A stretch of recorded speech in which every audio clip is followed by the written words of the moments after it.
Do you think there's a possibility they could frame you and then act on that framing? So they could fabricate something and then... Of course, now they are in this position in order to fabricate something, absolutely clear. But, we are a people, Romanian people, we are Christian, and we strongly believe in our land and in God. So whatever they are doing, we know that the God is with us, so nobody can against us. Elon had an interesting quote. He said, how can a judge cancel an election and not be considered a dictator?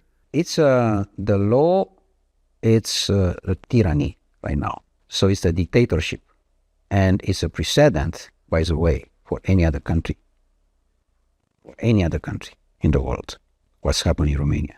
For me, the question mark is how is possible that no intervention, no position, official position from nobody, from European Union. That's what's crazy. This is exactly put under the rug. I don't say for others, but for Europe, it's very important. For us, speaking about the United States, our partnership, Mario, beside any other things, is freedom. Because United States construct the milestone basis for the democracy.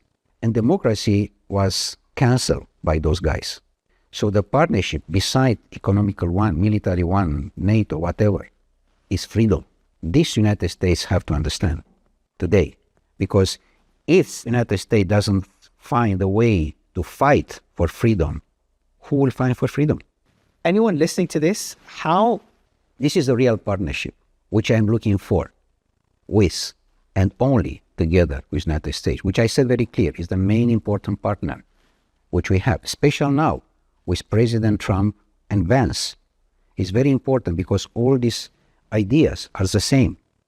My program, Food, Water and Energy, you have seen the presentation of not only President Trump, but also of the Secretary of State Kennedy, regarding the agriculture, regarding food for our children, in order to be... Make America healthy again. Make healthy America again. Exactly this I said about Romania. Make Romania healthy again. Make safe again. How? With food, with water, with energy. Why I have to import the energy or other things instead to have here? So it's totally nonsense, Romania right now, 90% of the food is imported, which is not only crazy, it's an attack, not only to democracy, it's a corruption, it's an attack to the economy, to import 90% a country which can produce for all the Europe, everything. Mr. Georgescu, that segment here, I don't know how anyone could listen to this and call you pro-Russian. You're sitting there talking about how the US fight for freedom is something you want to emulate here in Romania, and they call you a pro-Russian candidate. I just don't understand.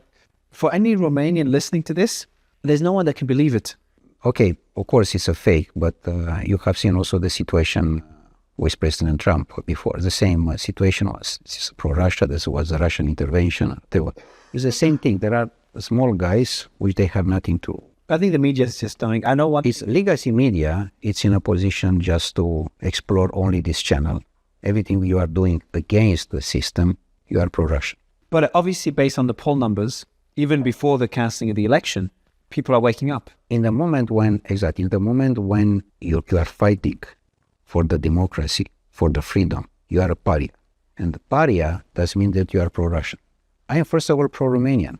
And because you are pro-Romanian, you are pariah. You are immediately you are pro-Russian. And any pariahs labeled as pro-Russia. Exactly, this is the point. And in 2016, we saw the entire media conglomerate target Trump. And then we're seeing the same thing here in Romania. Yeah, it's absolutely the same situation which we face today. And they always like to use the word disinformation. That's like the code word. Exactly. Anything we don't like. In the moment when you don't like this, they are starting the disinformation. Yes. Whenever I hear the word disinformation, I just get chills now. I know what it means. Yeah. It's exactly the same story. The question I have for you is, I wanted to ask you earlier, is who decides those things? So you have 9 judges and constitutional judges. Who calls them? Who messages them? And says, I want you to do this. The politicians, the Secret Service politicians, I said that I'm totally devoted to depoliticize justice system and the secret services as well.